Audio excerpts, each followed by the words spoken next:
Hello, everyone. I hope you're having a great day this election afternoon. It's going to be an important day for America. We decide our 47th president.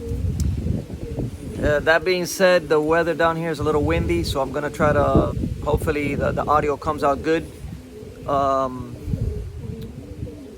Basically, I wanted to make a video touching on the topic. This is for my people outside of Miami or thief powder enthusiasts that are located, throughout the U.S. I got a couple of people that I keep in touch with through Instagram and through YouTube, and they reached out to me, asking about Cuban birds, this, that, and the other.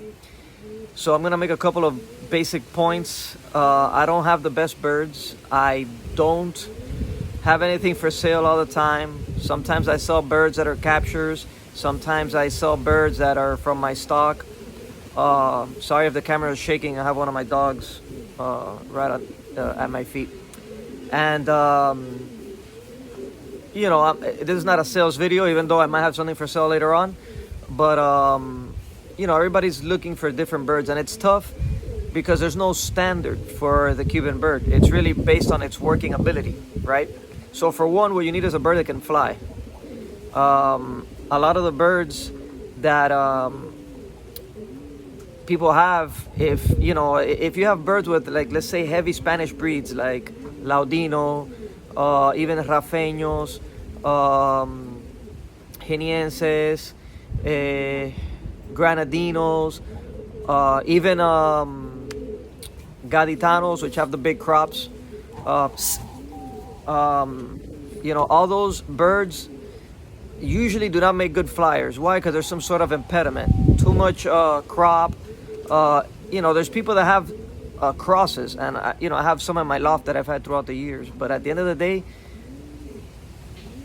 you need a bird that can fly, that can chase the female or a lost chick or even another lost bird, a feral, whatever it is.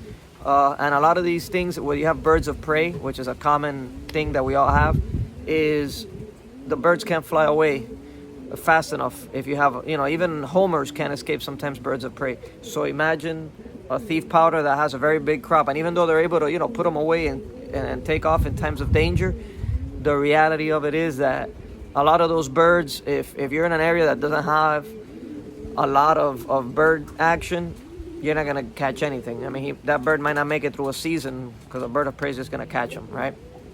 So that's one of the things, that there are Genienses that fly, yes.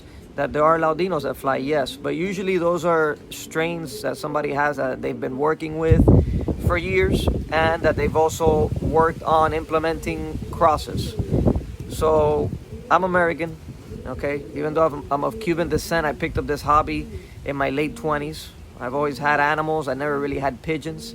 I actually had a stepfather when I was very young in the 80s that had powders for what they call la suelta, right? Which is that kind of, from what I understand, the origin of the Cuban thief powder, right? They would release the birds with a female with a white feather tied to her tail, kind of like a practice that they have in Spain now called la pica, right? Or a suelta. But the birds wouldn't just fall on the floor and walk around each other and all that, because basically you can't have that type of thieving, because if your bird starts walking around my backyard, I'm going to catch him. You know what I mean?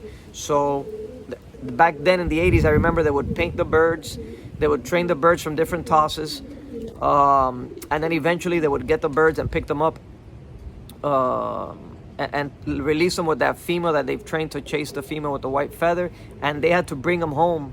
So whatever loft had birds that would fight with the female long enough and bring them to the loft, those are the birds that would win.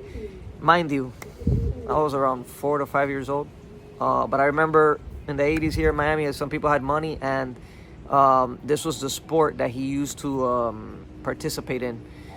Then he went out of my life, and then later on, when I got back into the birds, he was getting into the Cuban thief powder, because he's always been a pigeon fancier.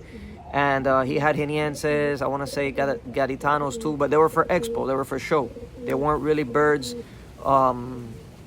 for the sport that people keep asking me about, thief powders. So that's just a little resume on how I got into this. Eventually, somebody gave me a pair of homers, and then through YouTube in 2009-10, I want to say 10, 11, I started seeing the first competitions of thief powders.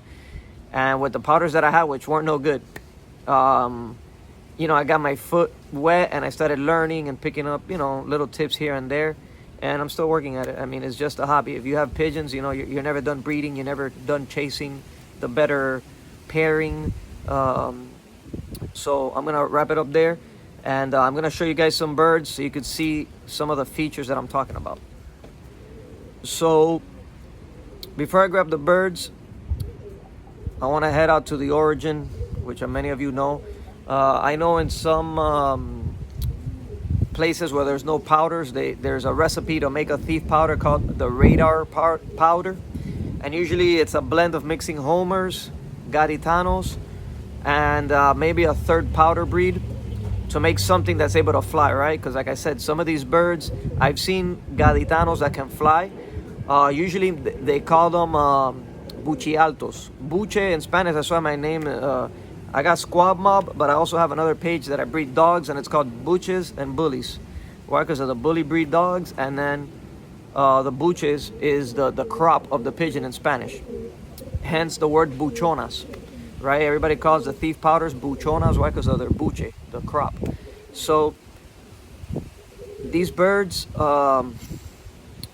again, there was a strain of birds in Cuba for a while because people crossed what they had, Valencianos, not Valencianos, I'm sorry, Gaditanos, into homers and things like that. And then you saw some breeds that every time you mix a breed, those characteristics, in particular the homer, with the homer, you're going to get tight feathers, a little bit more of an aggressive bird, not as seductive.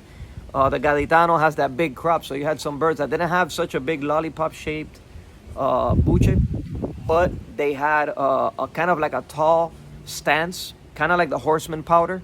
That's what they call buchialtos. This probably wasn't even Gaditano. It was probably the horseman powder, which is an older breed that was used for thieving. I actually know some friends of mine that have implemented some of those crosses with Cuban birds, that they have a lot of birds and they've been doing that for years. They'll do a cross with like the old picas. They have horsemen, which is not an abundant breed out here in Florida, but they have them. So in Cuba, basically, it started off with that sport, kind of like I said, in the 80s, where they had those championships of the birds that had to return home with the prey.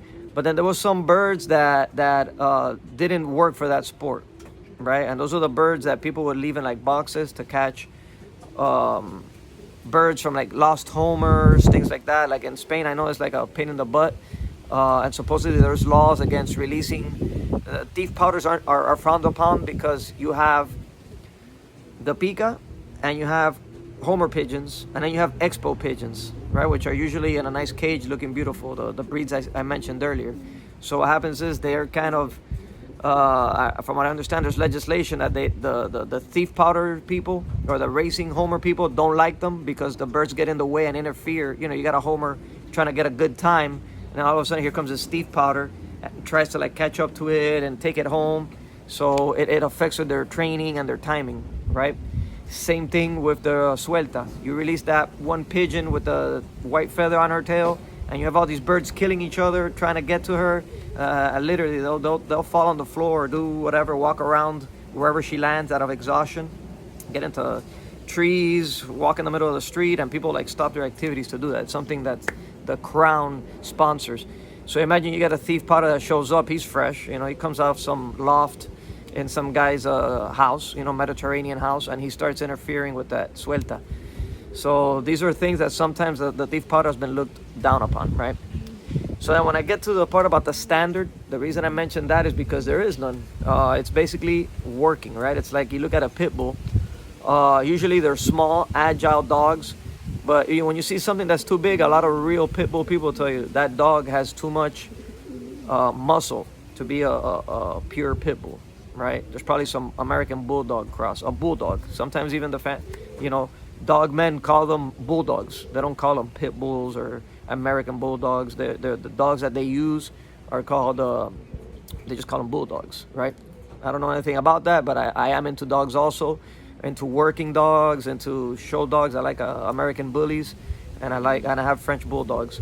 So, I'm an animal nerd. I love pigeons, reptiles. I've always, since I was a little kid, that was like my go-to thing. I could sit there hours looking at books and reading. So that's basically my understanding of the history of the Cuban thief powder. Like in the late 50s, I want to say, they brought a bunch of birds from Spain, and they started having expositions, this, that, and the other, the different types of homing pigeons, or I'm sorry, racing pigeons, the suelta type releases, and then from there it became a thing of like a neighborhood sport, basically, trying to catch the lost birds, or then it was your neighbor's bird across the street, and basically that's the sport that we see today. But I never really saw that until the late 2000s, when people got away from breeding breeds and they started breeding Cuban birds. And I say, what does a Cuban bird look like? I'm going to show you a couple of my birds, and you tell me what you think, if there's something that they all look the same, right?